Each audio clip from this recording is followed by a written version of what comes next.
his life to sharing insights and strategies to create an inspired life and find true freedom by awakening new levels of awareness.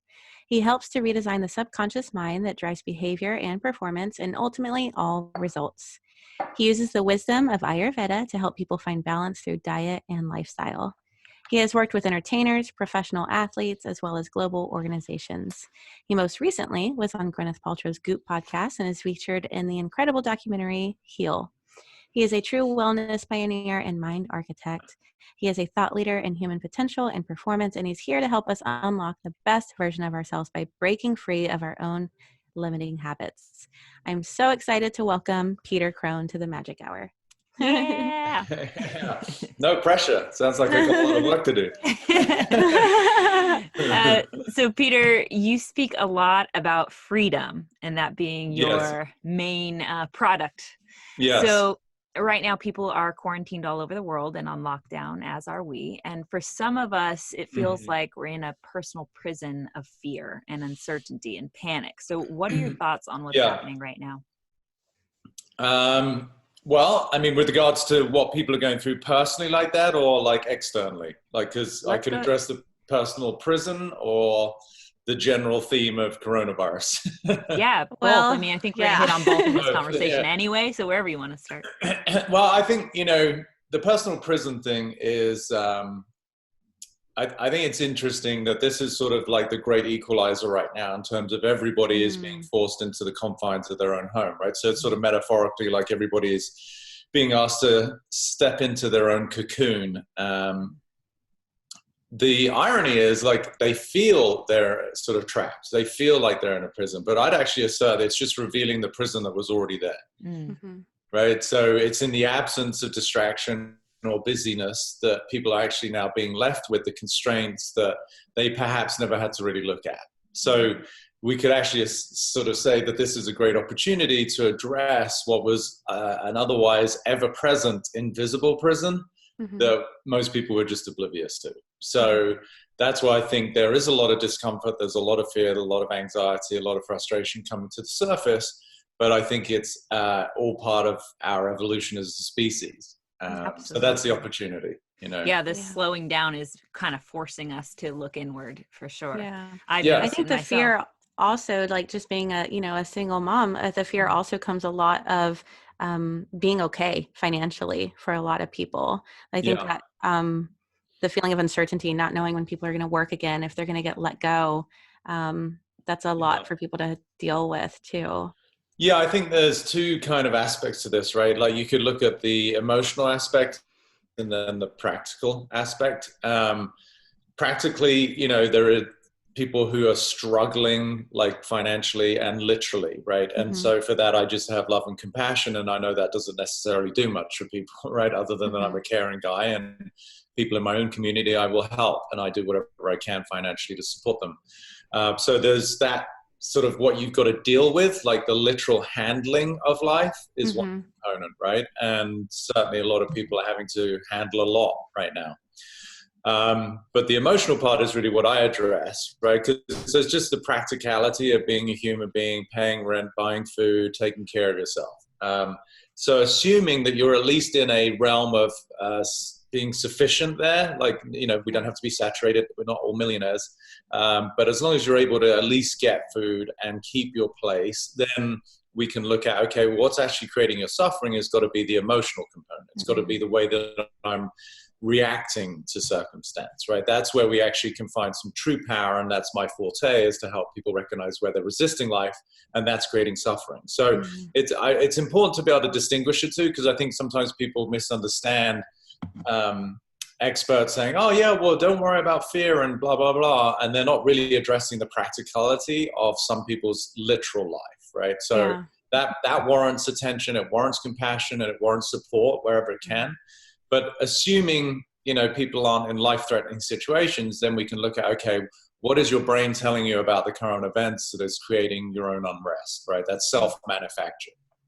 So basically what I'm hearing from you is, once we've established that we have the basic needs covered, and we have that sense of safety, then whatever else is going on inside of us is coming from somewhere else. it's coming Yes. from some other. And even, you know, like if you want to be super powerful, even at the extremes of, let's just say somebody truly is at their wit's end financially or physically, meaning they've been let go of a job, they don't know how they're going to pay rent, and there really is the likelihood of them having to move out, live with a friend, moving back with their parents in a couple of months. Like, even those events aren't life-threatening. They're inconvenient, they're frustrating, they're undesirable, but there's still going to be an emotional component in the way that I deal with that, right? If we were to look at many families in developing countries where they live in slums and there's like 3 families in one sort of shack, you know, they might, through relativity, look at somebody's situation here who's complaining and go, wow, it's like they hit the jackpot, right? So it's still relativity. I just have a lot of compassion because in the West world, we've become a little bit complacent and accustomed to a pretty luxurious way of living. So I still want to, you know, pay tribute to the people who potentially could be losing their homes, right? Yeah. They're going to be okay. It's not ideal. I certainly, quote unquote, wouldn't enjoy losing my home, but deep down, my emotional state's not going to change. There's just stuff that I have to handle, you know? And then there's a deeper appeal to trust that we'll figure it out. And it might take 6 months, it might take a year, but then we'll be somewhere else and it's okay. You know, that's a totally different reaction to adversity. Yeah, absolutely. It's like we're responding to a loss of identity when you're talking about like suddenly we're having to move out of our home or whatever it is that feels very uncomfortable, right? For our ego self, it's like we're now having to look at the reality of this identity I had that was tied to this house and these things and whatever it is not actually what's going on now. And that's uncomfortable for sure. And what it's actually triggering, these deep constraints of concern and fear, right? So it's really appealing to the fact that there is this belief that we're not going to be okay, we're not going to make it. And that's a primal instinct, right? And that's really what's being triggered. It's not the actual circumstances themselves that are creating the angst or the anxiety or the fear. It's the primal pattern for survival. And we're just collapsing our survival with our circumstance. And that's where the brain, you know, misleads people. It's not an actual truth. It might be inconvenient. It might be a pain in the ass. It might not be what you want, as I said, but you're going to be okay, you know? Yeah. How do we stop resisting where we are? Sorry, Jade. The stopping and the resisting is ironically recognizing there's a part of us as humans that does resist, right? So it seems like a little bit of a sort of schizophrenic way of looking at it. It's not that you have to stop resisting. It's through deeper awareness that there is a part of your humanity that's designed to resist. The ego, your persona, whatever you want to call it, is built on these deep-seated beliefs of inadequacy and insecurity. So from that perspective, there's always going to be resistance. So it's noticing, there's part of me that gets scared. There's part of me that is designed to survive, and therefore I'm going to be in some state of resistance. But what my work is to be able to transcend that, to integrate that and discover the freedom on the other side of that very primal human way of surviving. Which is to most people, you know, that's an entirely different approach, right? It's not like, oh, Mercedes, you've got to stop resisting. It's like, no, notice that your little girl, your ego, based on the way that she's been conditioned over the years, has got this deep-seated fear around fill in the blank. And so you're going to feel potential threat when fill in the blank comes into your surroundings. Yeah. Yeah, it makes me think about actually a book I'm reading right now called The Body Keeps the Score, which is a beautiful book. But this idea of what you're talking about here feels like to me multiple personality, but the idea that we all have these different parts of ourselves, these personalities that live inside of us. And if we can see them as something, all pieces of us that are there to essentially keep us safe, or at some time we're there to we created in order to keep us safe, we can look at them like, hey, I see why you're rising up right now. You know, the little girl inside of me that's scared or whatever it is. And I understand why you were necessary, but right now, you know, we're looking at the facts and it's not needed at this moment. And we can be the inner judge or the inner watcher that kind of allows for what to rise up when we need it. Yeah, and we could call that your bigger self, your adult self, your more mature self, your spiritual self. Like, I delineate really the difference between soul and ego is the way that I do it. So ego points to the part of us that by design is scared, right? Its actual structure, what it's made up of, are these constraints. And therefore, its relationship to life is always going to be around some aspect of threat. And therefore, it's trying to survive, right? So, Jade's taking a nice deep breath there, maybe part of her survival mechanisms. And then there's the part of us that is, we could call our soul or our bigger self, which is the awareness of that component. So, I can see that I have a tendency towards whatever it is, when somebody of authority, when somebody of fame or wealth comes into my space, I feel this sense of inadequacy. And I can remember, because I grew up in a family that wasn't wealthy, that, my friends who had very successful parents, I always felt inadequate, like I'm making this shit up, obviously, right? But you can start to see where the pattern got created. Through no fault of any kid, but it's still that's driving the show, even as an adult. And then you notice, oh, wow, why is it that I feel nervous in this particular situation? Well, it's because it's triggering a pattern that you haven't yet reconciled, that is just simply part of your identity, which is totally fine. But that to me is the joy of, this work, is transcending that holds us back at the subconscious level. What about your thoughts on the external part of what's going on with the virus? It's complete nonsense. Yeah? No, I'm being trite. I don't know. I mean, look, the way I look at it is, I think it's a massive overreaction. First off, I'm not one to point fingers. We don't know what we don't know. And so I think it's the blind leading the blind right now. I think as part of the experience of being human, our body is immaculately designed to deal with things like viruses, right? We've been exposed to viruses for thousands of years, and this is no different. Maybe it has a slightly different makeup, and for that reason, our body needs a little time to assimilate. But I think way, way, way more people have had it than they're listing. I think, never let the facts get in the way of a good story is kind of going on in the media right now, right? So the mortality rates that get exaggerated. Never let a good crisis go to waste. Right. It's like people are benefiting, right? And I'm not somebody to get into conspiracy theories. I think there's a lot out there that people, because they have so much time at home, I'm sure most people have seen most of the videos that go around.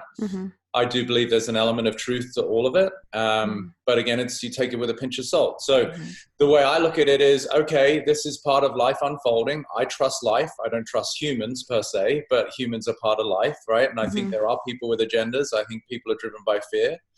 I think people do have their own ulterior motives at times. That doesn't make them evil. It makes them human. And, they're just driven by scarcity. And so even if people have a lot of money, maybe they want more money. If people have a sense of power, they want more power. Why? Because they're trying to fulfill on the black hole that is their version of insecurity, right? And so I think it's, to answer the question, external overreaction, I think 99+% of the human species is going to be fine. You might be sick for a minute. I think I had it, I think I did too. It came and went, and it was probably the easiest cold I've had. And then obviously those who are immune compromised or they have pre-existing conditions, they're obviously more vulnerable, but they are for everything, so whether it's the regular flu, which last season took out more people than we have currently in terms of deaths, right? So I think, look, I mean, we could go on and on. This is obviously a topic of conversation for the last couple of months, and it will probably continue for a few more. I just want to trust in the consciousness of life, that people are waking up. They're becoming more responsible for their health. To Mercedes' question at the beginning, I think people are recognizing the prison they've been in their own world, between their own ears. And I think this is an opportunity for humans to become more responsible in the way that they take care of themselves, they take care of others, and then we take care of our planet, right? So if this is what it was required to happen for us to go through this reset, then I'm all for it, Yeah. But as it relates to some of the perhaps, less pure, less well-intended choices that are going on right now, yeah, that's not fun. I mean, I certainly don't want to take a vaccine. I've got no interest, So I just trust that the powers that be will eventually, either they'll wake up, or the masses just will create sufficient awareness around the implications of some of these agendas such that they never actually, come to fruition. Yeah. I'll just move to frickin' Switzerland or something. So speaking on the ingrained constraints, that we all are dealing with, or many of us, maybe not you, Peter, but many of us are still working through. Yeah. You've said before that true happiness is the absence of seeking happiness, which is really difficult for my brain to wrap around. I'm trying to, and I think that's what my problem is I'm trying to do something when it's maybe less doing, more being. Can you just speak to that a little bit? Sure. First of all, I love the fact that you girls have done your research. That means a lot. Thanks. It really is super sweet. So I love the fact that you're bringing these things to light. Yeah, it's one of the favorite quotes that came through me. It's just the way my mind works is when I look at life and I have these sort of analytical conversations with myself and meditate on things. And I recognize happiness is very much a subjective experience, right? One thing might make someone happy and might not make the other. But what is the consistent theme is true happiness is why I said it. True happiness is the absence of the search for happiness. So to break it down or unpack it, the search for happiness creates time, right? It generates a sense of future.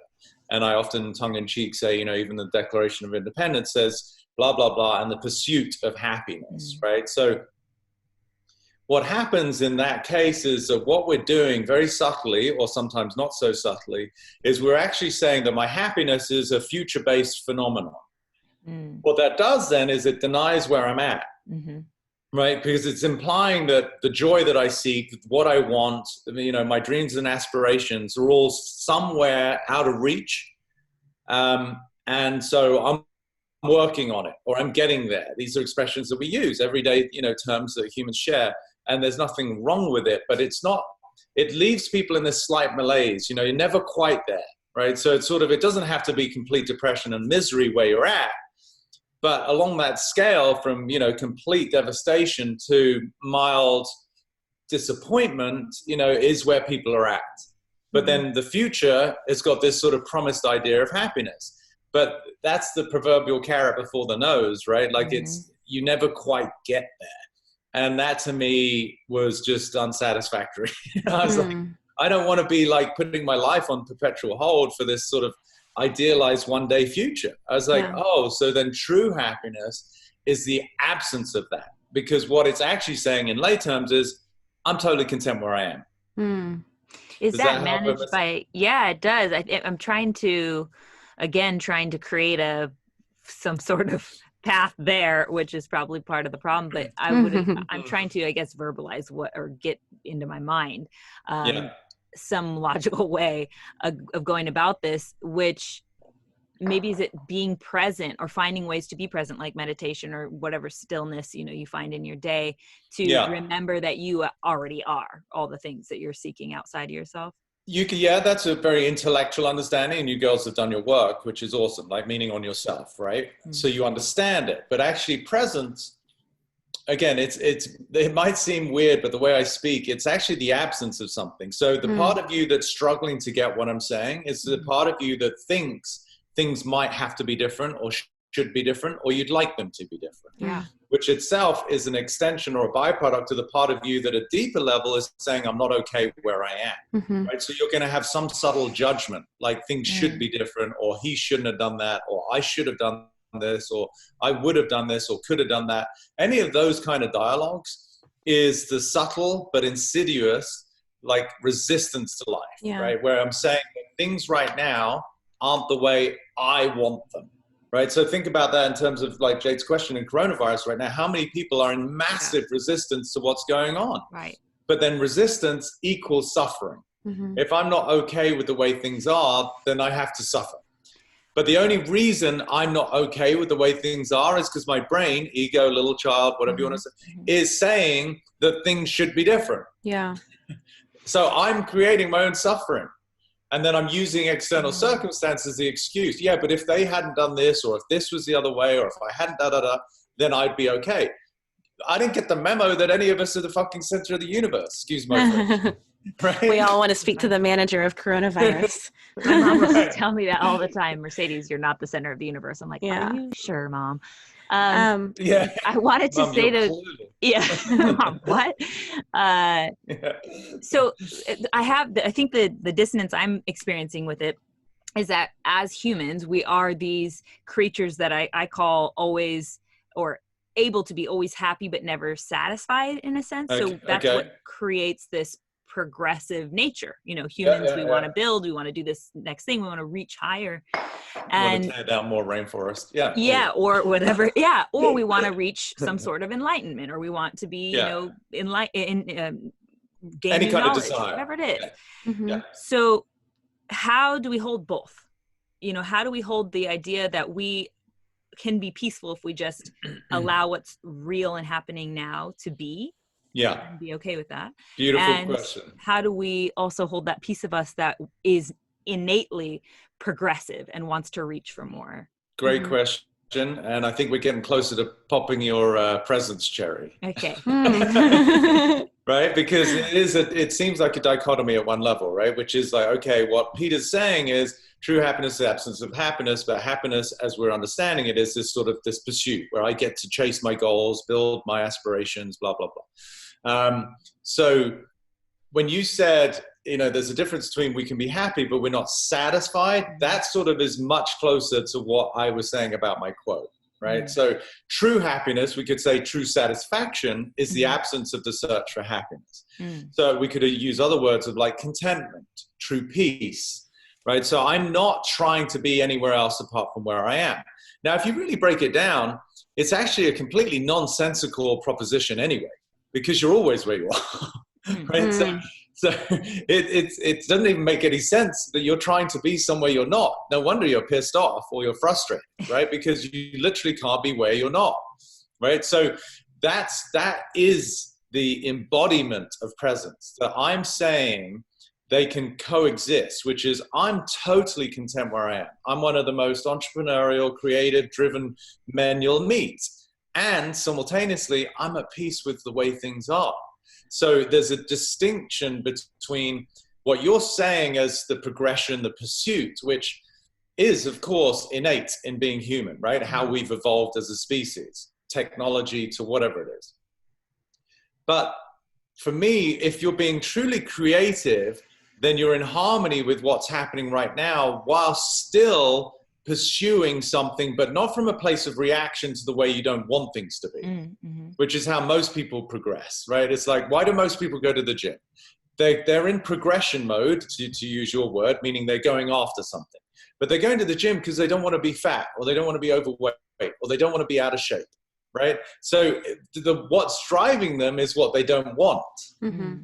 Most people are trying to get a better job. Why? Because they're feeling financial pressure, or they want to get out of debt. So, like, even if you look up the definition of health, which is why I think this whole fucking, again, excuse my French, but the whole coronavirus and the way that people are reacting is because people don't understand health. Health is defined as the absence of disease. Because you don't have a disease, you're like super healthy? Like, that's like saying that you're super wealthy because you don't have debt. It's like, that doesn't make any sense, right? So it's understanding what is true health, and likewise, what is true contentment, right? So I'm totally at peace where I am whilst pursuing for the pure joy of it, for the pure creativity of what it means to be a human, dreams and aspirations, but there's not attachment to it. It doesn't define my worth. It doesn't define my status or my value. It's just for the sheer joy of creativity itself. And I know you say too, that that's where our healing starts, that the first step of healing is acceptance. Can you go into that a little bit with us? Why that's the first step of healing? Yes, because just as I was saying, if you're in any kind of resistance, you're, you know, it's a strong word, but you're fighting reality. This is dis-ease we're talking about, right? The absence of ease, right? Because I'm not at peace with the way things are, because my brain, again, it's not even our fault, right? There's flow state. Well, flow state is the absence of the resistance, right? Flow state is beneath. Flow state is where I'm totally at peace with what is. Like I'm not trying to make things different, or I could be in action about making things different, but psychologically, emotionally, I'm not in resistance to it, right? So dis-ease is where basically in lay terms, like there's unrest. I'm not happy with the way things are. You know, at the extremes of anger and really fighting, like, you know, look at a couple, you know, like when they get into a fight, what's happening is psychologically somebody is saying, I don't like the way things are, whether it's what you said, what you did, and vice versa. And now you're in a fight. That's there's no flow state there. That's not love. You know, that is just the brain and the ego reacting from a place of self-preservation. Yeah. Again, it's not wrong. We have love and compassion, but it's not a very fun way to live. Right. So awareness and acceptance is, and predominantly acceptance, because that's what you asked, is I'm allowing things to be the way they are. Why? Because that's the way they are. Right? You know, so it's not even, the funny thing is, it's not even for us to allow life to be the way it is. Like the audacity of that. Yeah. Right? We Like, have like this controlling nature. Right. But the control is a byproduct of deep-seated fear, right? We only need to control things if you're living in fear. Yeah. So the reconciliation of fear equally dissolves the need to control. I don't need to control anything. And now I'm in a state of trust. That's hard. My work is easy, but it's freaking powerful, you know? Yeah. Acceptance is, just really get it, the logic of, right? Like I said, you can't be anywhere other than where you are. Why? Because you're always where you are. Right. And whether you accept life or not, guess what? It is the way it is. Yeah. Right? So it's just, even if all we're doing is appealing to the logic in people and recognizing, holy shit, I can not accept life as much as I want. It doesn't change what life is. Yeah. Right. And so now life is the way it is, and I'm creating suffering. You know, that doesn't make any sense. That's what one of my best friends, Tom Shadyac, always says, wherever you go, there you are. And I know, and to just add to that, to make it a little more profound, it's like, first of all, who's the you that you're referring to, right? So wherever you go, there you are. Well, who's you, right? So the being everywhere, but to what degree is the you that you think you are, that is creating resistance, is also with you? Yeah. Right? Like I remember doing a workshop and this woman came up to me at the end and said, oh my God, it's so inspired. And I wanted to let you know, I'm going to India. You know, I'm so excited to find happiness or whatever. And I said, okay, well, good luck with that. You know, sort of being tongue in cheek. And I use a lot of humor with my work. And she's like, well, what do you mean? I said, well, you're going to be there. That's the issue, right? Like you can find happiness outside of this door in your backyard. You know, you don't have to go to India. I mean, you won't get as many air miles if you stay at home. But happiness is the absence of the part of us that's trying to find happiness to go back to that point, which I think Mercedes is still steeping on, but I think she might have got it. Steeping. I understood. What should I say? I am informed. Like I have received the information, but I have not fully integrated it yet. So I can't say I don't overstand yet. I understand currently. You took a nice bite of an apple, but you're still digesting. And I know triggers show us where we're not free. Something that you ask is, can I be with this? Yeah. Can you kind of talk to us about what that means? Yeah. I mean, for myself, you know, I'm still human. I've done a lot of work where I feel I'm pretty damn content with anything. It doesn't mean my life is perfect or there aren't challenges. I just handle it, just get on with it, right? So can I be with this is really a question to the deeper part of my psyche and to some of my clients I work with, or obviously I shared on podcasts, otherwise you wouldn't have heard it, where it's an invitation, it's an inquiry to see, okay, whatever's going on, coronavirus here, job loss here, partner leaving me there, somebody dying over here, whatever's happening, can I be with this? And if I can't, then to me, that is an opportunity to see where am I saying to myself that I don't feel safe or I'm not going to be okay. And that's the growth opportunity, right? Wherever there is an external trigger that allows me to see that I'm not okay with something, then I get to see where is my opportunity to find more freedom. Because if you see the most omnipotent power as somebody like a god, whatever your version is, you know, God isn't upset because the neighbor put like, you know, leaves on their lawn, right? Or whatever people fucking fight about. You know, it's like, hey, you know, someone moved my trash cans and now, you know, they're not in the position I want them to be. Or, you know, the mundane everyday shit that people fight about. Like, truly, I can be with this is I'm not upset by circumstance. That to me is what I am inviting people to consider. And it's okay if you are, because everybody's a work in progress. But wherever you do get triggered, wherever you do get upset, that is the opportunity to go, oh, wait a minute, there's part of me that still is functioning from constraint and fear, which is okay, but I'd rather not. Yeah, it's such a beautiful invitation to look inward when that happens. Yeah. Which I think, I mean, just that piece in itself has fully changed my life of going, whoa, what am I feeling right now? And continuously asking myself that. And when I see that it's something negative or angry or, you know, whatever thing I don't want to be experiencing, going, okay, this isn't someone else doing this to me. It's not an external thing. This is something coming up from inside me. And it always is. That's the thing to recognize. Always. It's only us, you know, and that when you really get that, it's, you know, it's so powerful. It's almost comical to realize the only thing that's ever upset us is our own way of looking at things. I think one of several, I think, darkest nights of my soul, you know, dark nights of the soul for me was coming up against that idea of, I've been spending my whole life projecting this ideal version of what I think life is supposed to look like instead of spending it in reality and understanding what's actually happening and it's not always exactly what you want, because of course you made this whole projection of what you wanted and it's not going to line up, but it doesn't mean it's not good. You just have been holding, for me, I was holding on so tightly to this, you know, dream vision instead of living in the now, that it was a very tough thing to come against. But well, Shakespeare had a beautiful quote. He said, nothing is either good nor bad, only thinking makes it so. So true.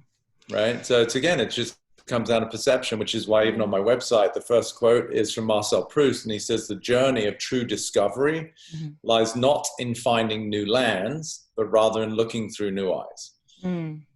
Right? That's true discovery, is I'm not finding something, but rather I have a new perspective. And then you have not just one thing that you found external, but now you literally have a different world, which means everything's different. That's very powerful. We can uncover new worlds every time we open our eyes again to some. Yeah. And that's really what I'm doing, giving people new eyes. Just no surgery required. Pain required, no surgery required. So, and maybe we'll get into pain later, because I think it's such an interesting way that humans just, like, we have, I guess, collectively decided that that's largely our process of venturing towards healing. We have to have a painful thing. But I wanted to riff off of what you said there about, you know, I took a bite of the apple and I'm now digesting it, and speak to you about how our digestion plays a part in all of this. And just specifically, my story is, or what I can tie to this is that I spent at least 15 years completely tied up digestion wise. I was chronically constipated for like 15 years pretty much. Wow. Yeah. And even still, I feel when I, like, anytime I have stillness in my day, if I look inward and I ask my body how I'm feeling, I feel I want to call it like a vibration of tension. So like I'm constantly tense. So, and I know that still affects my digestion, but not as nearly as bad as it was when growing up. So can you just give us some insight onto how our digestion is affected by all we've talked about so far? For sure. And thank you for being so open with that. It helps a lot of people, because I know people really struggle with that. So I'm sorry you had to go through that. So the first thing I hear is that the way the world occurs to you, or how it's going to occur to you, is somehow not quite safe. So you think about tension. If you were standing on the street and you saw someone come running at you, like, you could tell it wasn't like a friend coming to hug you, but rather someone's coming to attack you, you'd naturally go into a brace position to protect yourself, right? So that would be the external visualization of tension. But subtly in our body, you know, there's so many little, like, contractions that are going all the time. So the stress or tension that you feel, to me, is just an energetic, systemic version of brace, right? So whether we get into it or not, my guess is, as a little girl, you experienced some things that made you feel that you weren't quite safe in your environment. Now, it might not mean that you were abused. It could be that parents raised their voice a lot, or they threw shit, you know. So there's different interpretations of safety, but just, you know, from reading you right now, my guess is that you experienced an environment that it didn't make you feel completely held and secure. Yeah. Right? And Peter, just so you know, we're extremely open on this show, so feel free to delve in anywhere you want to. Well, so am I in the right ballpark? Is that accurate? Yeah, absolutely. I grew up in a household with a stepmother and stepsisters that you could consider abusive, but not physically. I was definitely afraid. Were you the younger one? I'm the oldest of my blood sisters, and I was younger than the two stepsisters. Yeah, that's what I meant. Yeah. Okay, great. So they were mean, or they picked on you, or they said things and blah, blah, blah. Like in that realm of abuse, right? Yeah, but the stepmom was really the was worse one. Great. So, and we may get into some of the intricacies. It's not really that important, but so you're a very sensitive person. I can tell the fact that you're committed to this work, the fact that you're open to having these kind of conversations, to me points to somebody who's willing to do the work, aka a more evolved being, should we say, right? You're willing to look at yourself. So what that points to, as far as I'm concerned, is you come in, you're a very sensitive person, you're put into an environment with unfamiliar people who don't provide a sense of security or love or acceptance of who you are. And in those formative years, when we're very fragile, we're very available to whatever's going on, and we're also very powerless. That sense of intensity is only going to exacerbate what is already at times for kids a very scary kind of new adventure, being on planet Earth, right?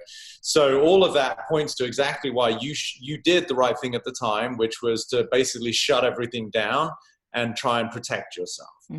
So that's the tension, right? So if the mind is perceiving fear, then the body has to emulate that. And what does that look like? As I said, stress or tension, right? So the expression I use, I say, the body is to the mind like the child is to the parent. So I'll unpack that. What that means is a child is so energetically connected to a parent, especially biological, but even in this case, a step parent, because to be, bringing love and security for you. So the child will, through resonance, mimic and feel the energy of the care provider. So if the care provider is bringing animosity, anger, hatred, God forbid, abuse, then the child has to feel a sense of lack of security or safety. So likewise, now if we look at you outside of obviously you're not in that circumstance anymore, but if your mind is still providing that energy of concern or insecurity, because let's face it, the stepmother, her expression to you was a reflection of her own inadequacies, whatever she was, you're a pretty girl, maybe your dad loved you more than her kids or loved you more than her, whatever she was going, through as her own form of inadequacy and insecurity, that then made her want to protect herself by picking on you, which is just bullying, right? So she was trying to establish her own sort of sense of authority or worth. So there's no blame even towards her. She was doing the best she could within the realm of her awareness. But as a little girl, you're left with all of this feeling of absence of security, absence of love. And it's a bold statement for me to make, but I feel that the absence of love is still a form of abuse, right? If you really understand that. Like, people think of abuse like, someone got hit or they were sexually molested, but I'd actually say for a kid to not feel totally loved, totally held is still a form of abuse. Anything less than nurturing. Yeah. So you obviously were more on the spectrum of like what people really associate with abuse. So physiologically, your body did what it was supposed to do, which is, contract. Plus, it's hard to tell, but looking at you, look like you're more of a Vata type in Ayurveda. I don't know if you know the dosha. I am a Vata. Yeah. So Vata, you're going to have a predisposition anyway to, dryness internally and externally. So you are going to lean more into constipation. So then on top of that, you're going to be contributing this tension, which means that the peristalsis movement of your digestive tract is slowed down, if not stopped. You're probably also not eating very well, and what you're eating isn't getting digested. So now this comes, long-winded answer to your question, but how digestion gets affected is when we're in a state of fear, the part of our autonomic nervous system that gets triggered is called the sympathetic nervous system. And most people know that as fight, flight, or freeze. Or fight or flight, most people have heard. So what that means is your body is preparing for some kind of altercation, right? Either I've got to defend myself or I've got to run. Now, for a kid, it's really, really scary because you really can't run and you can't fight. So you kind of freeze, right? Like as a kid, like I can remember even waking up as a kid and having a nightmare and thinking that, you know, there are boogie monsters in my room or whatever. And I'm lying in bed, like I don't want to move because I don't want them to see me. Yeah. It's like, who the hell am I scared of? My own imagination. But so for a kid, we're really powerless, which is why, again, I say I feel the absence of security, reassurance, love, and acceptance is still abuse because a kid is just so vulnerable. So the digestion component, whether you're however old you are now or as a kid, is still going to be impacted by the way that we view the world. If we view the world from a perspective of fear, digestion is not a priority. It's not important. Right. So what happens is, you know, your resources are allocated particularly to your vision, to your heart rate, to the circulatory system, to push blood to the muscles, because your brain is saying, hey, there's some potential danger. And we got to get the shit out of here or you're going to fight for your life anymore. Right. And so that's why, again, digestion becomes sluggish or doesn't work, or people get very bloated because the resources to actually break down the food in a very safe, you know, think about it. When you're with friends and you feel like maybe you're on vacation or you feel just so at peace and you're having the best time, most people don't have any of their digestive issues that they might have at home when they've got their regular 9 to 5, because they're in parasympathetic, which is the opposing force of the autonomic nervous system, which is called rest and digest and rejuvenate. So now your body's like, I'm in such a beautiful place. There's nothing to worry about. And your digestion, you know, like some of your breathing patterns you've been doing as I've been talking, right? You get into a place where you're more calm and you can be more relaxed. So does that help speak to the digestion process? Yeah, I think it's one of those parts of us that we neglect, especially because we don't get taught about it in school and look at it closely in that direction. But also, like you're saying, if all these other alarm systems are going off, it's the last thing on the list to worry about. And that brings me to another question in that realm, which is just off of that. And this isn't something I've experienced personally because I haven't attempted to have a child yet, but I know that a lot of people, especially in my friends group in the same, you know, culture we grew up in, who have infertility issues. And I would assume that's around the same idea of this type of dis-ease where we've got all these fight, flight, or freeze alarms going off, and we can't allow our body to do something like have a child because right now we're running from lions. 100%. And not to sort of advertise myself as some sort of miracle worker with children, but I'm 2 for 2 with clients who come to me who couldn't have a baby. Like they both had babies. Yeah. Wow. Yeah, one couple conceived the very night after the session. Oh my gosh.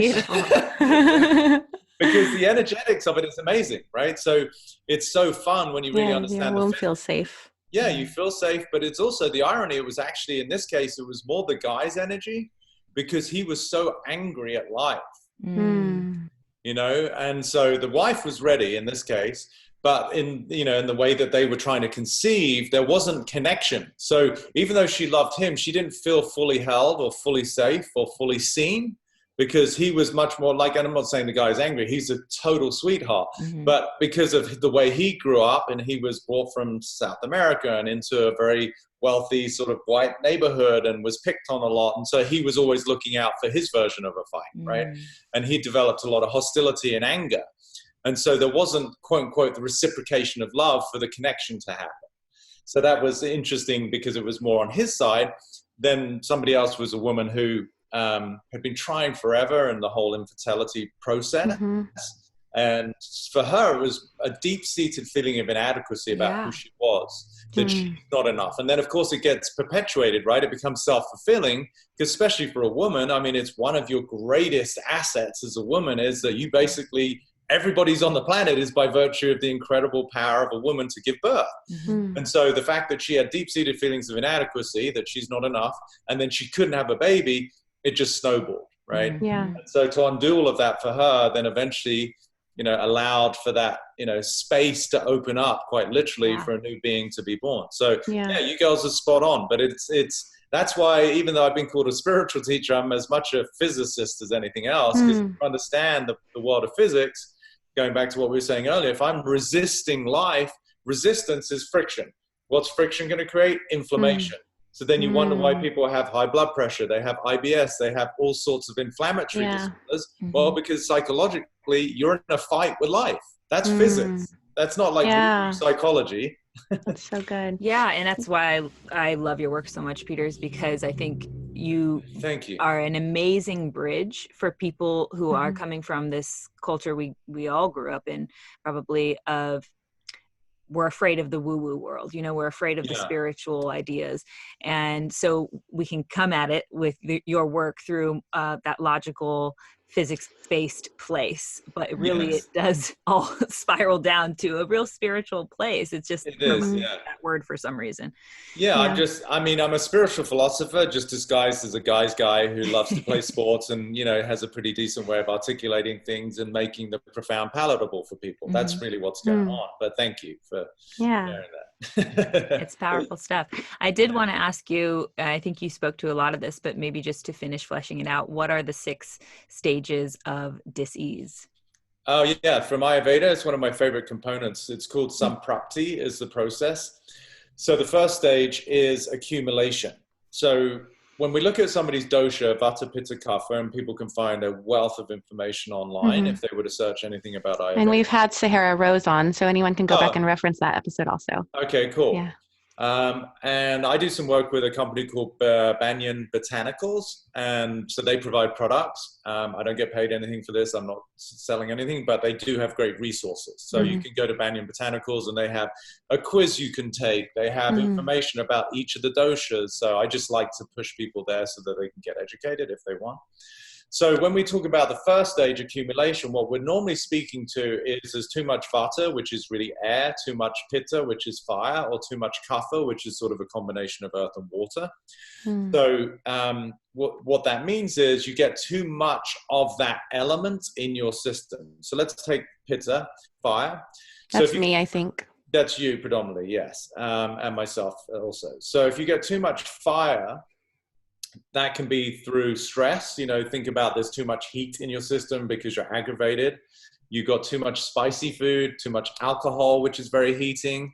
So anything like that becomes heat aggravating, which is the second stage. So if you accumulate too much of one thing, now it becomes an aggravation. What does that look like? Well, if it's the fire, maybe you got a little bit of heartburn, acid reflux, maybe you get like a little bit of agitation more than normal emotionally.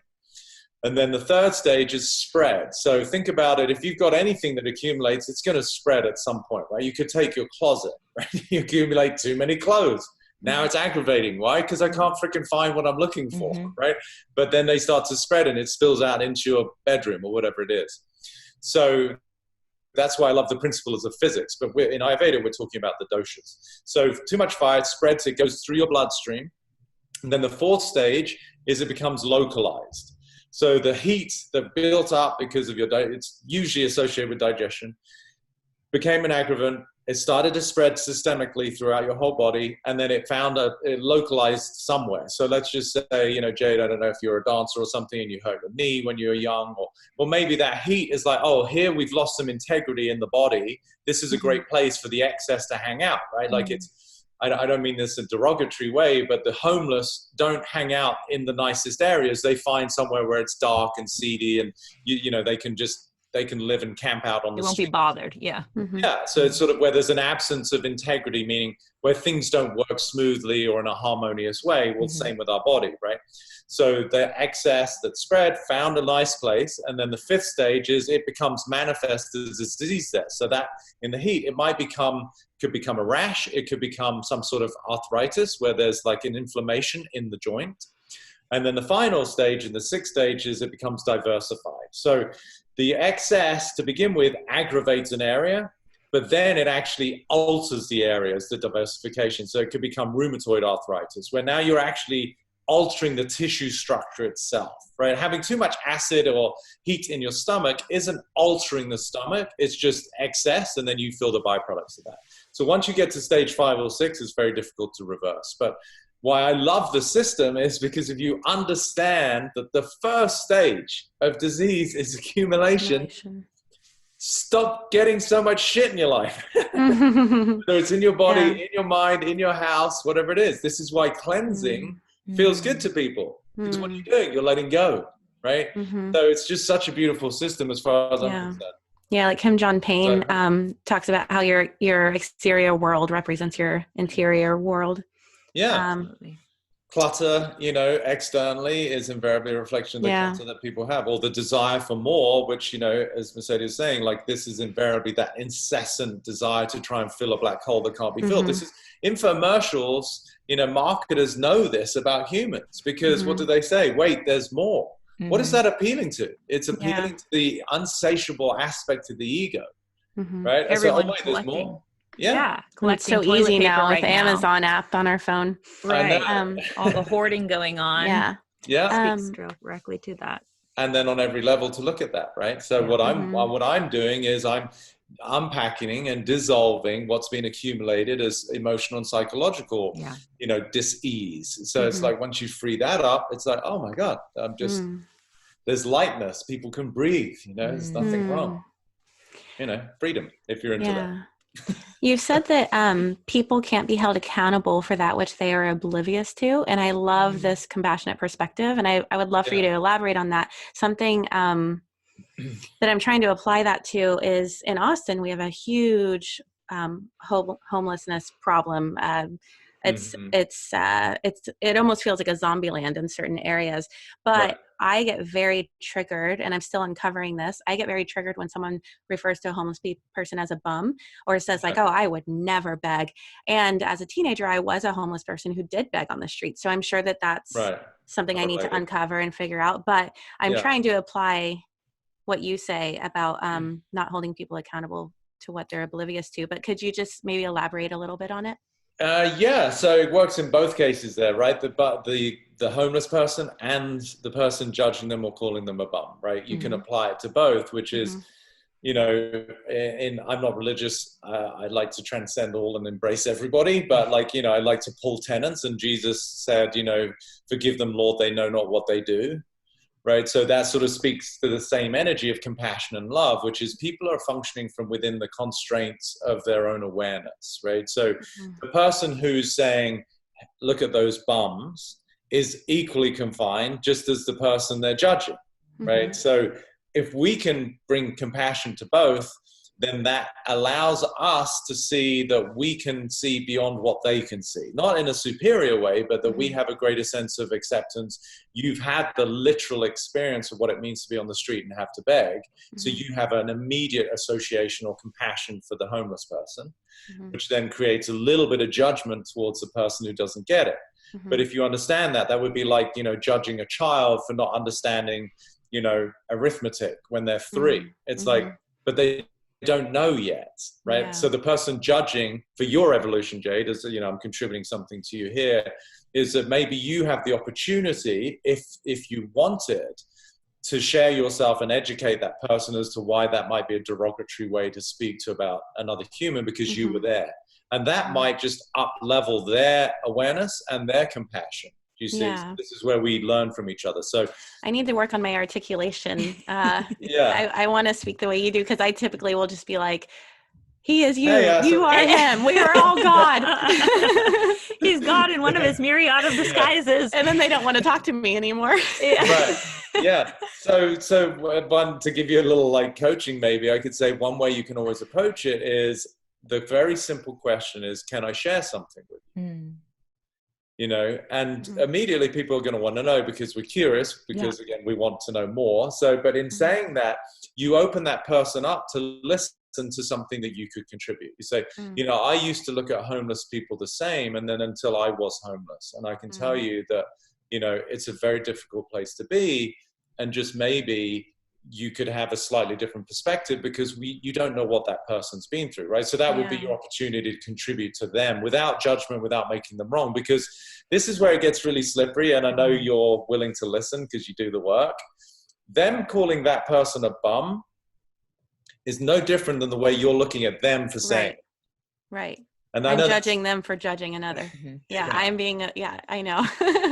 Yeah, but good for you for taking it on the chin, right? So just to notice it, right? So that's really the perpetuation of harm and hostility in society, even though it's not physical, energetic, it's still the same. You know, if you're making somebody wrong for something, you're making them wrong for something, right? So the way that we can breed more compassion is to notice, wow, you're just hurt because you were there.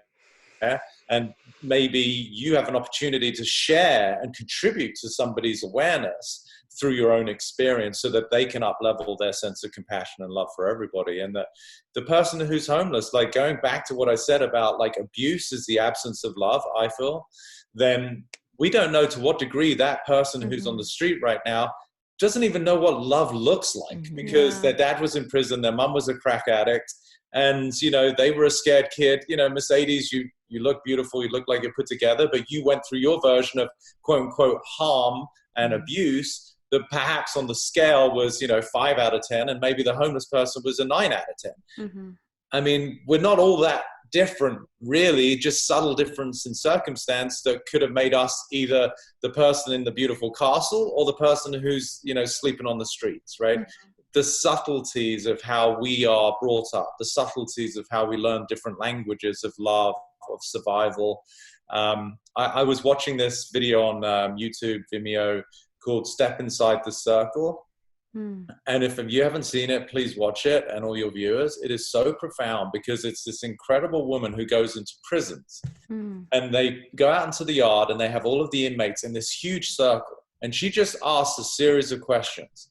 And if it's a yes, you step inside the circle. And she starts with like, were you raised by one parent? Like almost everybody like steps in. Were you ever, hit, blah, blah. And so she's going through this progressive form of abuse. And it is so powerful to see how the majority, like 99% of the inmates, had so many forms of what we're calling abuse, right? So it's really not that they're bad people, but they just were never taught the language of love. And they just have a further way to climb out. And that breaks my heart, because I'm such a softie. But it's like, especially kids, like you look at the innocence of a child, whether it's a photo or a friend of yours or a niece or a nephew, and they are just so, as I said earlier, vulnerable, and it just, all I want for that kid to experience is the sanctity of being held and being loved. And I know that's maybe ideal, because parents are doing the best they can, right? So, you can't be held accountable for that which you're oblivious to. It applies to parents too, so there's no judgment. But I hope that as we continue to evolve, that as parents do have kids, they've done the work so that that kid experiences what it is to be in a home that feels like a home, not like a prison.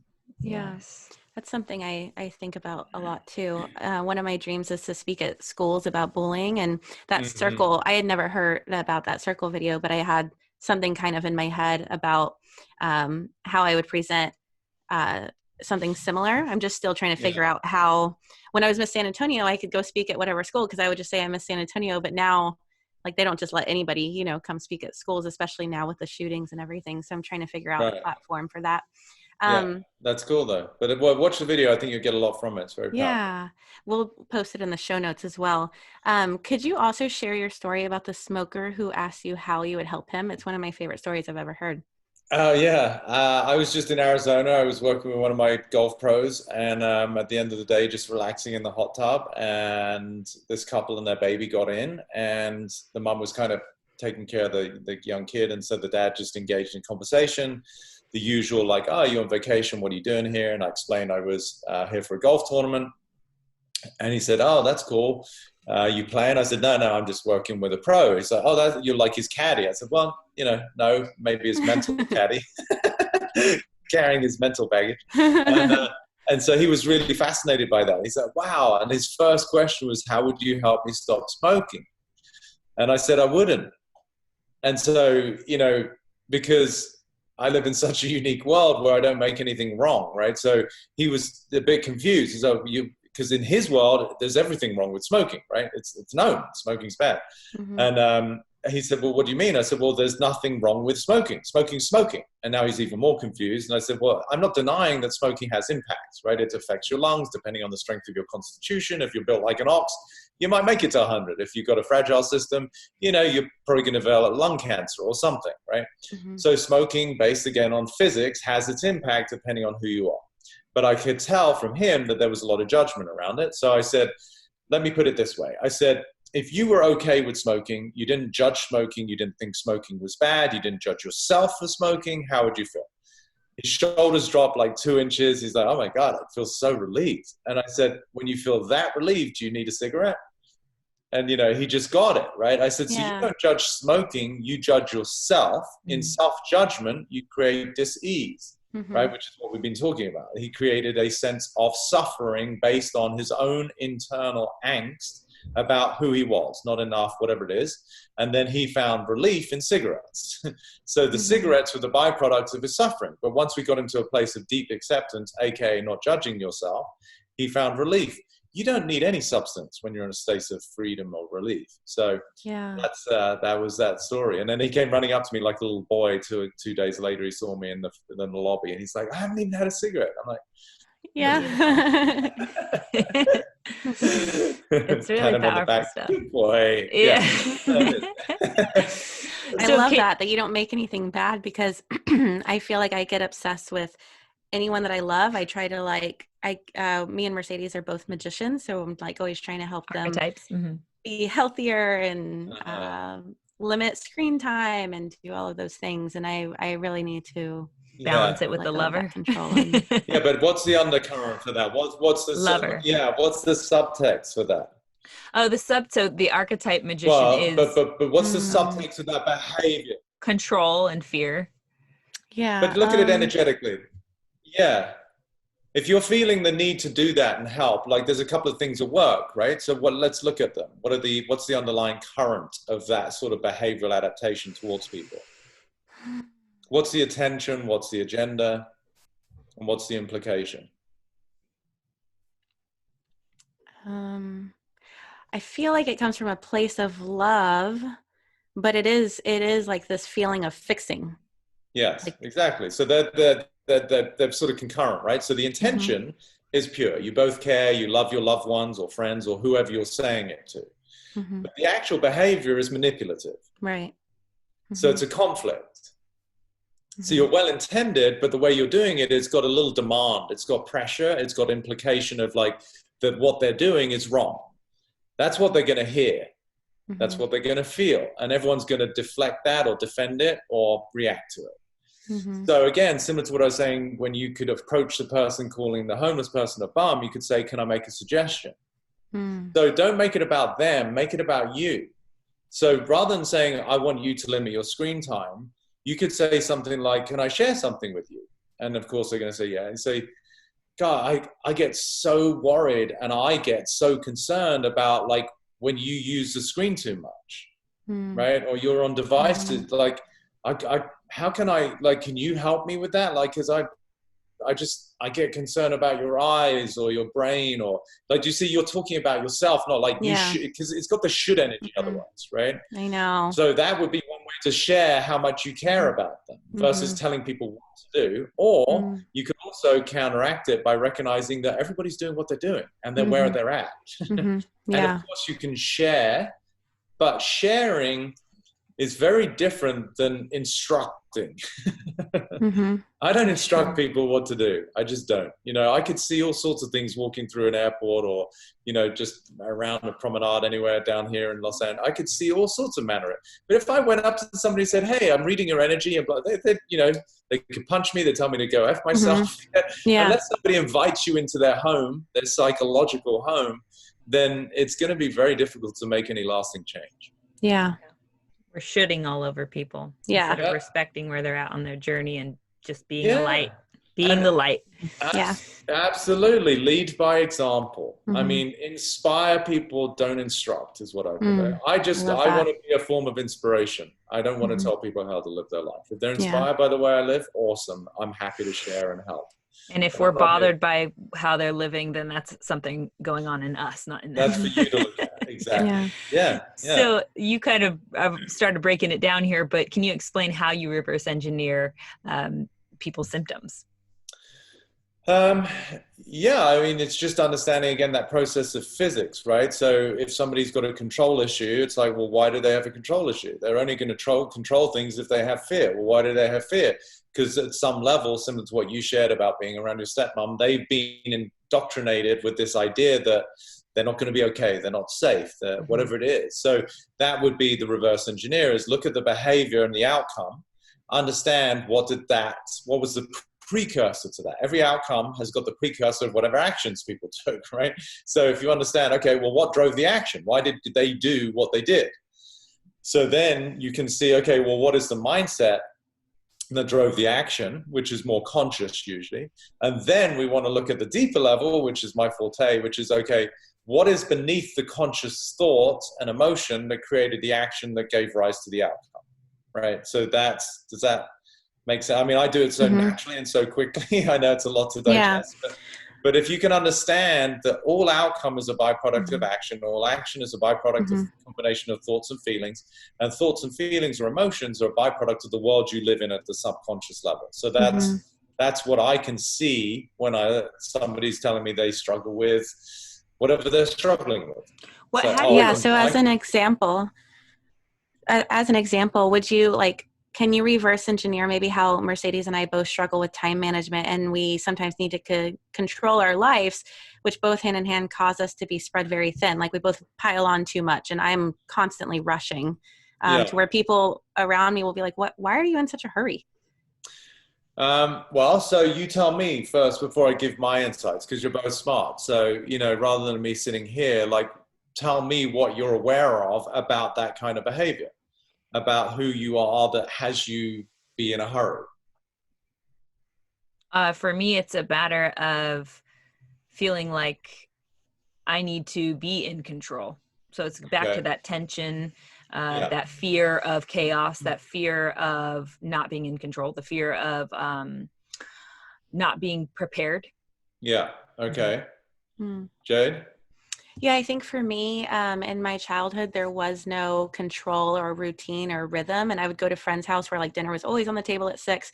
And so now I think I overstructure and am a bit obsessed with rhythm, and to where I'm like, okay, we got to be this time. And it's a sense of trying to give my kids what I didn't have, a predictability, but it's over the top. Yeah, because the energy is still the same. So now in both cases, there's going to be a similarity. So what are you both actually saying? What's the concern? What's the underlying fear? I won't be enough if I don't show up. Yeah, that's definitely part of it. Maybe it's a worthiness thing, or I'm trying to prove something about my character, myself. Yeah, there's definitely an element of trying to increase your stock or your value by showing up in a certain way, but it's not really the driving force that I feel. I think you actually both have the same. So look a little deeper, Jade, what do you see in the need to have things a certain way? What's the actual implication? What are you saying if, things have to be a certain way? What is the concern? Then I'm not okay with what is. Yeah, so that's part of it, but it's a little bit more insidious than that. So you're just look at, okay, let's just say you don't have dinner at 6, right? You don't stick to your perfect schedule. What are you saying about that?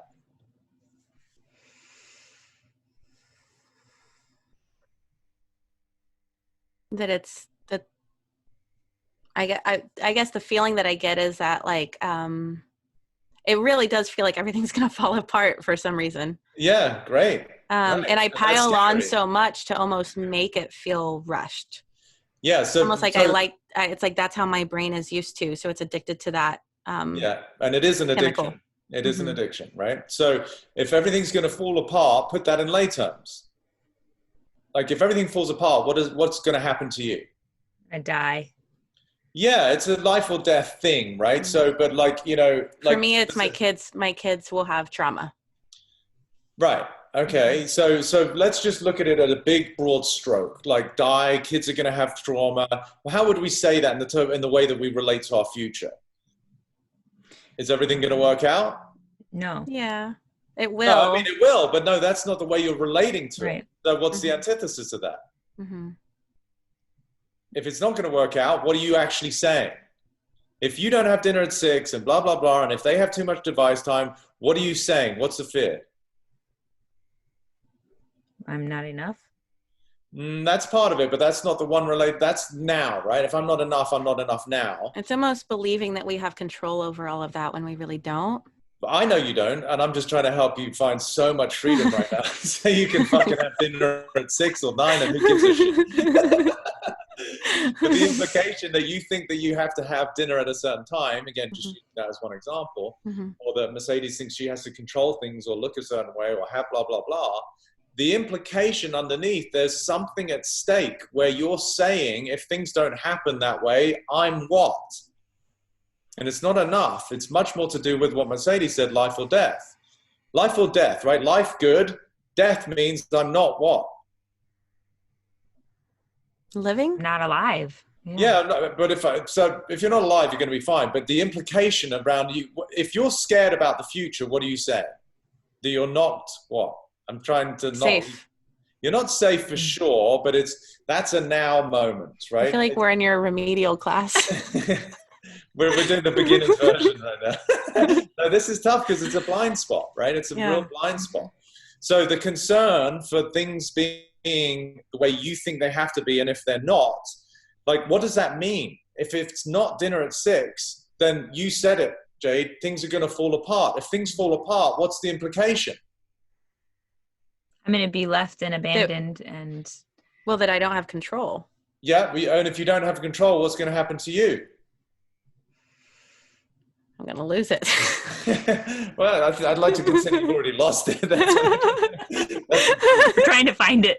So for the sake of time and for the audience at home, we're all screaming Yeah. it. So I want you to consider, both of you, the construct you're stuck in is the illusion that as it relates to your future, you're not going to be okay. Or your kids are not going to be okay. It's something about it's not going to work out. Just feel into that. So feel into the energy, it's not going to work out. What does that leave you feeling? If it's not going to be okay, or it's not going to work out, how does that leave you feeling? Scared. Hopeless. Yeah. Yeah, fear.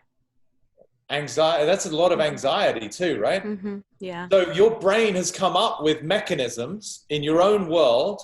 Yours is the antithesis of what you had because you didn't feel okay in an environment where there was no structure. So your brain is like, okay, that's a horrible place to be. So what I'm going to do is create structure because that's the antidote to not feeling okay. No, it's not. That's you not feeling okay and now just adding structure. Yeah. Do you see? That's the crazy part. Your Yeah. kids can give a shit, they're probably like, Mum, relax, right? So it's about recognizing that the energy is still the same, right? Which is no judgment, but it's, again, no different to you judging the person who's judging the bum. Do you see?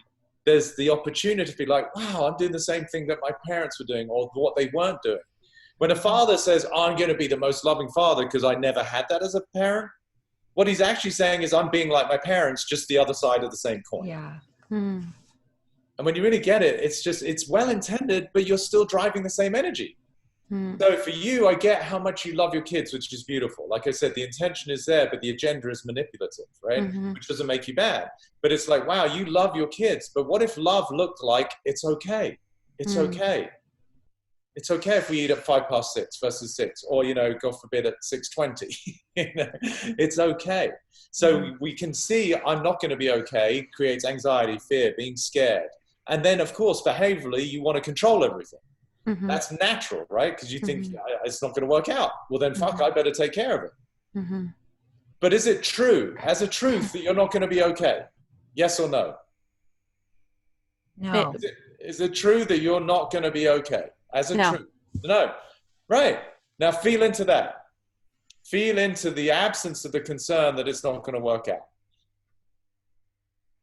What becomes available for you? And this is new, right? You're sitting here with me, hopefully stepping into a completely new relationship with yourself. So this might take a minute, but think into, if you didn't have to worry about what was going to happen or how things were going to work out, how would you feel? Just with me right now. Mercedes, you go first. I would feel a relief that I don't have to, I have this mantra that I don't practice enough, but it's that the world is not going to fall apart if you don't stay busy, if you let go once in a while. Okay, well, like, not to make this too graphic, but let go, what does that imply with your bowels? Totally. Right? That's exactly my issue. Like, this is like, So, but it's the energetic representation showing up in your body, right? So what you just described, the relief, let go, relax. Literally. Yeah, which is amazing, right? Isn't that beautiful? It's only because you have a dysfunctional relationship to your future, which is very human, where you're concerned things aren't going to go the way you want. So now you're trying to make sure they do, which is completely futile. And it's actually exacerbating the very fear that you're trying to avoid. Crazy making. It's one of fucking people drink so much.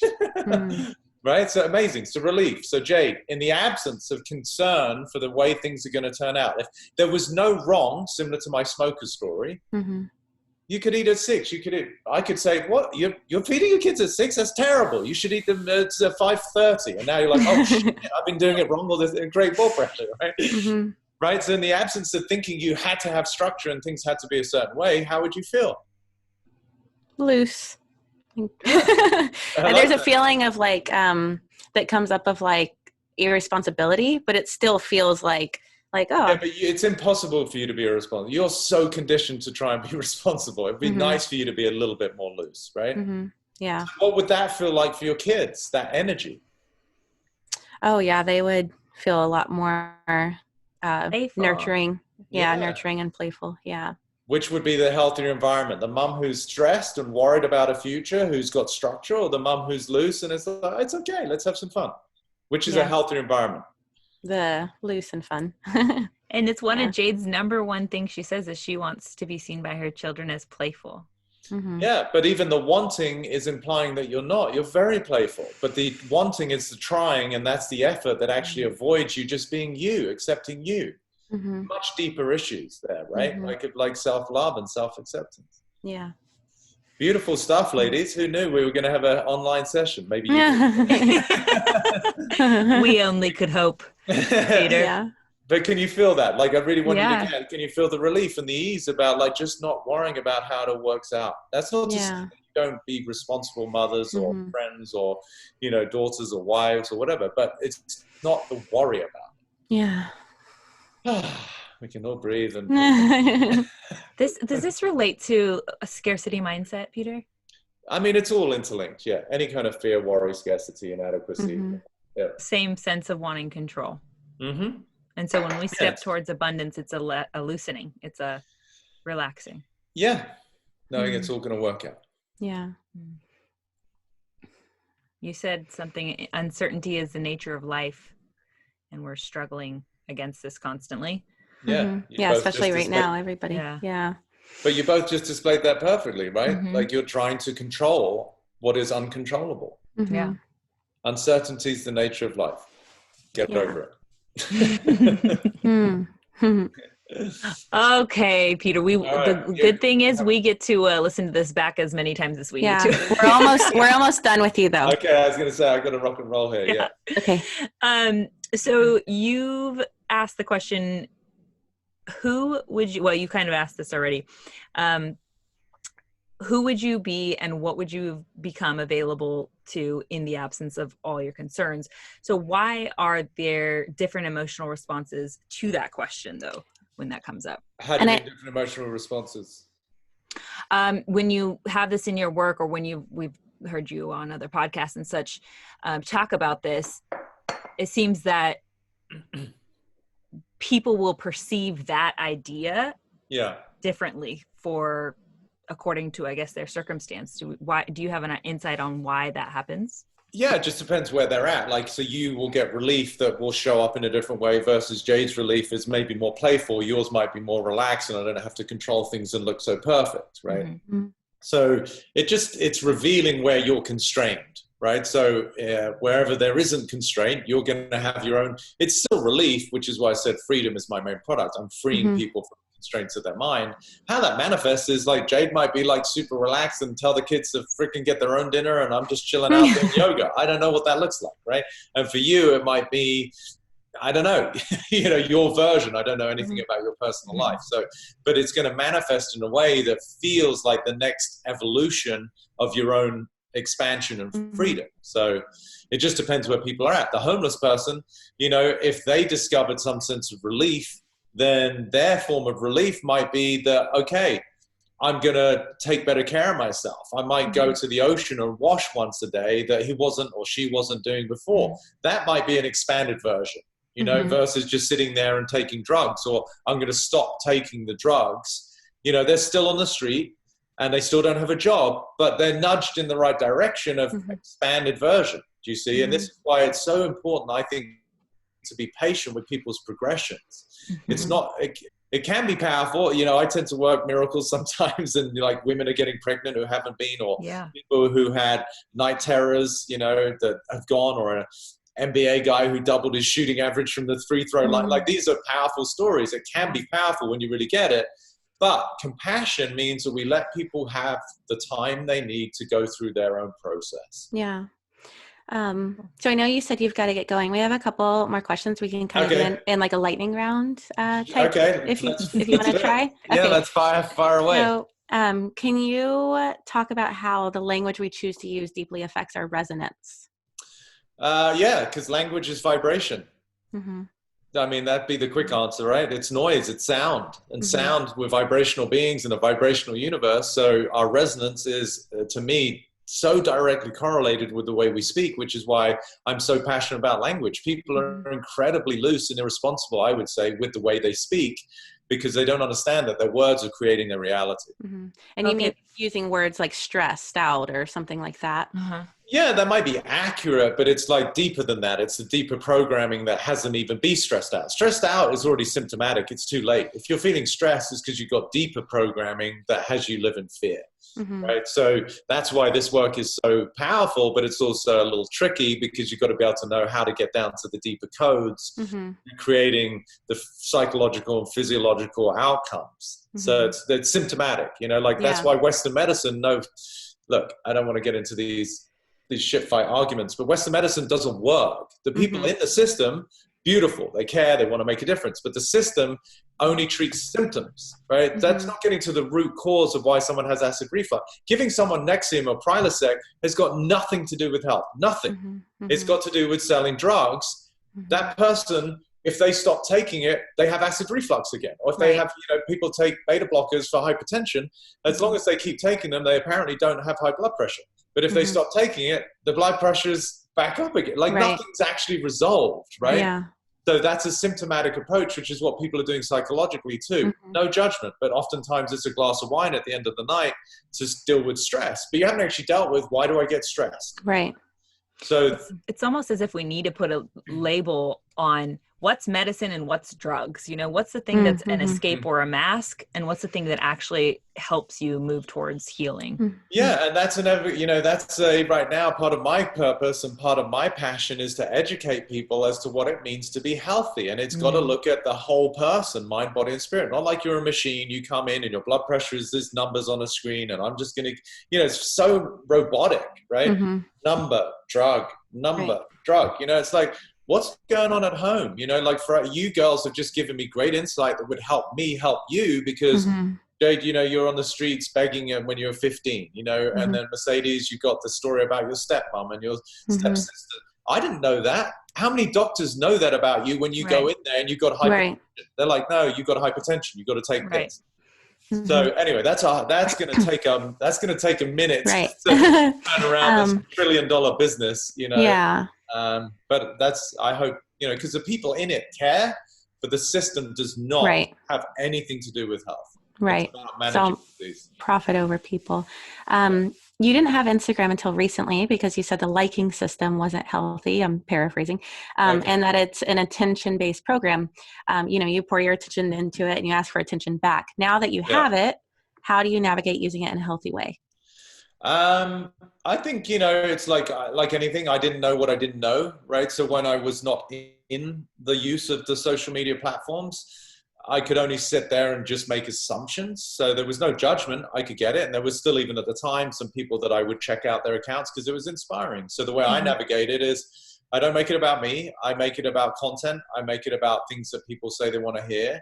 And I just share what I feel will be contributing to people's lives and well-being. So, obviously there's a component. I'm an idiot. I play. I'm a comedian at some level. So that gets integrated. But similar to what I was saying to you earlier, I share. I'm not here to tell people how to live their lives. So I'm less interested in how I come across and whether I get likes or comments or all of that. Like, I feel very comfortable in my own skin and who I am. So that allows me to share without any kind of agenda. And if people like it, great. If they don't, then that's okay too. There's millions of other people they can follow. Yeah. We have a question from our magic mob. Lisa asks, you say that the first tool is awareness, but what are the tools for becoming more aware? Got to become aware of the fact that you're not aware. I'm such a clown. The tools for becoming aware are recognizing where you get triggered. So similar to the question earlier about can I be with this, right? So awareness is like recognizing what is it that is upsetting you in life and then investigate that. So that's why I said fear, suffering, frustration. These are all gifts for your own evolution. Yes. Do you have a non-negotiable daily practice? I pee most days. Important. I eat. Detox. I like the expression non-negotiable. No, I'm pretty consistent. I have a lot of freedom. Like I naturally have so much self-love because I sort of have a reverence for life and I'm part of life. So I take care of myself. So whether it be my workouts, the kind of foods I eat, but also I'm going to enjoy myself. If I want to polish off a bag of salt and vinegar kettle chips because they're so good, I'm like, it's okay. It's like I go more by a 90-10, 80-20 rule. Like, 90-80% of my life is immaculate. And that allows me to just have some fun and, do the things that are apparently bad for you. It's like, so I love that you just went through this whole deconstruction with Jade, and then she asks you, what is the non-negotiable? How long do you meditate every day? And at what time? Because I'm going to be texting you to make sure you're doing it. All right, Peter. I'm consistent in my self-care, but what that looks like this morning I worked out and did infrared sauna. Tomorrow I might ride my bike and, just jump in a cold bath. I don't know. Do you use intuition with that? Is it like you sit with yourself and say, what do you need today? Or what is the process? Yeah, a lot of that. And also I think, some of the things that people are now starting to understand about the importance of sleep, right? Like, so where's my body at? Like, if I feel like I'm well rested, I ate well, I might just crush it in the gym. If I'm not so well rested, or maybe my sleep was a little disturbed, or I've been busy, then maybe it's like a light yoga and stretching or nothing, or maybe just sit in the hot tub and, just meditate. So yes, definitely listening to where my body's at, honoring what it feels it needs. And, that is an extension of self-love. Yeah. I have a personal inquiry just about how you did develop your ability to articulate and relay this information and be a beautiful bridge. Gosh, I don't know if I can stake any claim to that. It's like asking LeBron James, like, how did you get to the point where you could be such an incredible athlete, like, 6 feet off the ground? It's part of my makeup, right? Like if a really well established astrologer were to look at my chart, they would say I'm a teacher, I'm a communicator, I'm a guru, because I have Jupiter and Mercury in my first house, if that means anything to anyone out there. So it's part of my fate. It's part of my destiny. It's just the nature of who I am. And for that reason, I feel very blessed that I get to do this work in such a profound way that genuinely changes people at the deepest level and introduces them to a world of freedom. So I'm the lucky beneficiary, shall we say. I do a lot of work and I've done, tons of stuff to facilitate that or to enhance it. But, it was by the grace of God, shall we say. Yeah, Jade said before you got on that she feels like you almost channel when you speak. You're channeling almost some other, whatever you want to call it, something out of the ethers. Yeah, it's sort of, I guess you could say it that way. It's sort of, I'm out of my own way. I'm not trying to impress. I'm not trying to beat someone. I'm just allowing, like, I love, as I said earlier, the realm of physics, right? Like, I've been drinking some tea here while I've been talking to you ladies. The physics is that in 30 minutes, an hour, I'm going to probably have to go and evacuate my bladder, right? Because I've been drinking, right? So I have a really, what I call an immaculate relationship with reality, and so what that means is that I've become very astute at understanding how physics works. And so if you live in a mindset of inadequacy, then the physics of your relationship to yourself is going to be in loathing and judgment, which means physiologically, you're going to be in a state of perhaps less self-care, less self-love, right? You see, it's, you can understand, it's like the Matrix. I feel like Neo, I just saw all the code. Yeah. Beautiful. All right. So we ask these short questions at the end of every show. The first one is, if you could hug your younger self right now, what would you say? Bad boy. No, I would just say, I got you. I'll never leave you and I love you. Beautiful. If you could have the whole world read one book, which would it be? Mine. Do you have I one? don't even have one yet. Yeah, why not? That's a funny response. But it's a work in progress. So for sure, I mean, come on, like who doesn't want freedom, right? It's out there. Gosh. I don't know, because it's so different for everybody. That's I'm going to stick by what I said because I don't promote myself. So I'm saying read mine when it comes out. Yeah. Now you've got to develop patience. Yeah. You're writing it in quotes too. I heard you say. Yeah, right? that's the format that I write. It's quotes and then I expand on. So some of the quotes you use, like true happiness is the absence of happiness. And then I would unpack it and give people because some of them are self-explanatory. Some of them really need a little bit more. Yeah, I can't wait for it. Okay. If you could whisper one phrase to everyone on the planet, what would it be? What? You could whisper one phrase to everyone on the planet, what would it be? Boo. You get goofy around lunchtime. I'm always goofy. I would say I love you. Thank you. Okay, so before we let you go, where can people find you online? Online, petercrone.com. petercrone.com. Awesome. Yeah. And then on social is Peter Crone Official Instagram. Awesome. Yeah. Thank you so much. You're so welcome. Do you both feel a little bit lighter, a little freer? Yeah, definitely. I feel it in my shoulder blades. Really? Yeah, that's a good place. That's a great indication of where a lot of people hold tension. Right? Yeah. Yeah, that's awesome. So a little more playfulness in Jade's life and a little bit more poop in Mercedes. Yeah, that's what I need. P's covered by Peter, so it's a triple P. Let's go. We've got poop, play, and playfulness with Pedro. Virtual high five. I love it. All right, thank you so much. Ladies. Okay, we'll talk to you soon. Thank you so much, Peter. Much love. Ciao. Bye. Bye.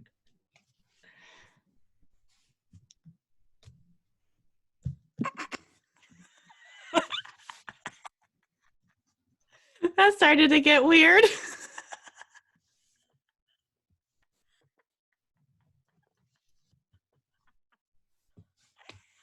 Well, I did not imagine that feeling awkward. Wait, what do you mean? Because it got so sped up at the end, like we were on hyperspeed? that and just like, I don't know. It just felt funny. What do you mean? And let's act like he just got off. No, I can't. Hold on. Okay. That was a lot to take crammed in. Yeah. Crammed into one episode. You guys with us? Do you have at the end there, we needed to slow down the episode. I know, but there was still we had too much to ask you. There was nothing to spare.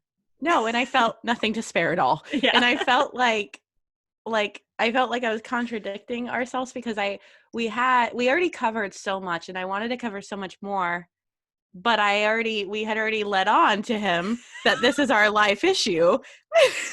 And then after we told him, we were like, we still have more to do. We still have more to rush into this episode. So we continue we're going to let go and we're going to just go with the flow of things and we're not going to be in control and stick to the outline and have the rest of the questions. You helped us not pile on too much. Now here's 7 more questions. Thank God Peter is a blessed, just patient person is what the word. Maybe he was trying to be like how he was saying lead by example. Maybe it's why he got so playful, as he was like, come on, Jade.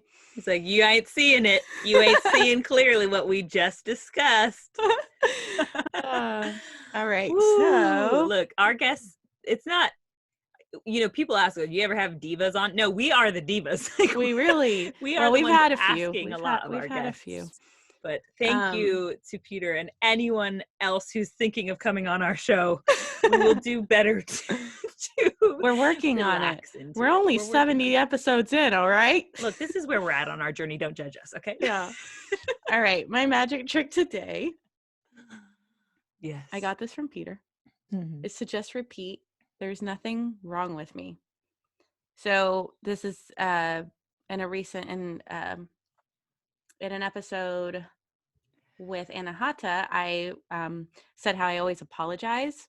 So that's like when you're apologizing, you feel like there's something wrong with you all the time. So something I'm trying to practice is just repeating, there's nothing wrong with me. And Peter says that your ego doesn't actually want to be healed. It doesn't want to believe that there's nothing wrong with you, but it wants to be held. So if you were to think of your ego as a scared child, and then show up for yourself the way you would a loved one or that scared little child with love and compassion. He says that we are beneficiaries of life, not victims of it. So tell yourself, there's nothing wrong with me, the way that you would that scared little child. So treat your ego, like your scared little child. Right. Yeah. Oh, I love it. Sounds so simple because it's a short magic trick, but if you sit with it, it feels a little complex at the same time. But what's your magic trick? I think it's super complex. And I wanted to just add to that sometimes I notice whenever I accept a new mantra, like there's nothing wrong with me, for instance, as one, I like to also tweak it to be, depending on how you're hearing it, your perspective and your lens, like Peter was talking about, it might serve better to even adjust it to only positive words. So for me, sometimes when it says there's nothing wrong with me, I get focused on, is there something wrong with me? Because I'm saying the words nothing and wrong, like those are negatives in a sense. So it's hard to not use negatives. It's so hard, especially if that's your connotation, which is mine, And so that's why I'm actively trying to adjust it to something that would only allow positive thoughts to trail behind it. So just an invitation, if that feels resonant for you, to do that. And I don't know exactly what I would change that to, but maybe it would be like, instead of there's nothing wrong with me, it would be, I am okay as is. Yes. Or you are a you are a miracle or whatever. You are special, or whatever you need to hear, really. And your ego needs to hear, your inner child needs to hear. But I think it's really a beautiful magic trick. Thank you. What's yours? So mine is to get on your indoor plant game. So something we all know is that plants give off oxygen and absorb carbon dioxide. But what you might not know is that they also absorb toxins like benzene and formaldehyde. And additionally, they help to filter microbes out of the air. And research has actually shown that plant-filled rooms have 50 to 60% less airborne microbes, including mold spores and bacteria. So just thinking about the situation we're in right now, how that can be good for us. So having indoor plants also helps to increase humidity inside your space. And research from the University of Norway shows that it actually decreases things like dry skin, dry cough, and cold and flu.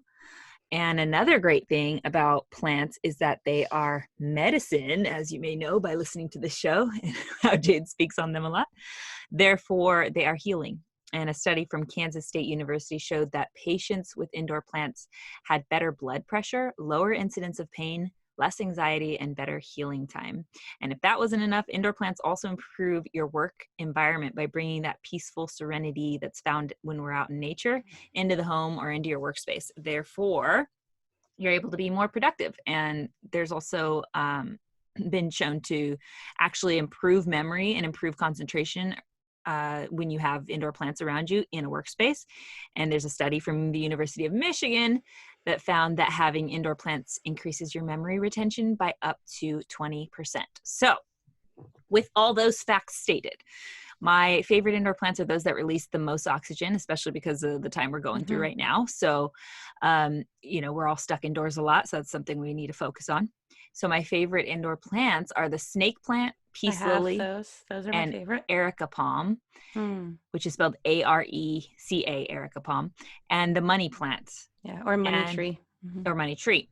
And typically having about 3 to 6 of any of these plants or a mixture of them per person in your household or workspace is what's recommended. Per person. Yeah, I like this. It's got to have a jungle in there. Because I've recently been pretty much grounded from getting plants.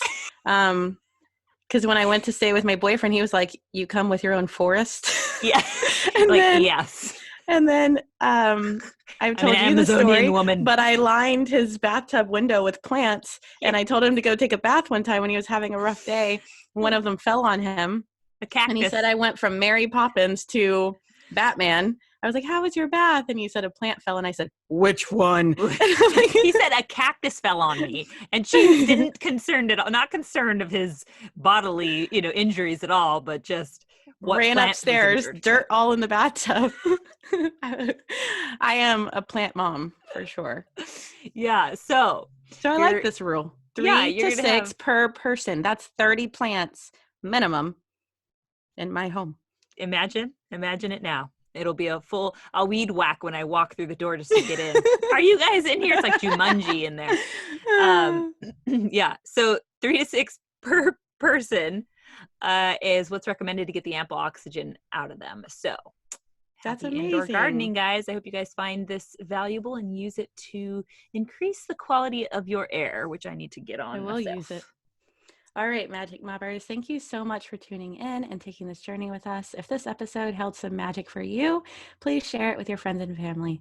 This would mean so much to us. And don't forget to join us on our Instagram page at The Magic Hour and let us know what your favorite episodes have been so far. We appreciate all of your feedback and want to know what's lighting you up. Yes, we do. And we release a new episode every Monday. So you can catch us again next week or go listen to some of our past episodes in our podcast library now. We'll meet you there. Until then, be a light.